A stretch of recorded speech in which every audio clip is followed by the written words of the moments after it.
Tu hi toques, jo hi toco. Em dic Clara Martí, tinc 15 anys i estudio piano a l'Estudi Musical 143 de Barcelona.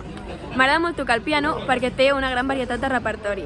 A més, m'agrada molt veure quan començo una peça el progrés que faig al llarg del temps. I ara tocaré a l'estudi d'Scriabin número 1, opus 2. Espero que us agradi.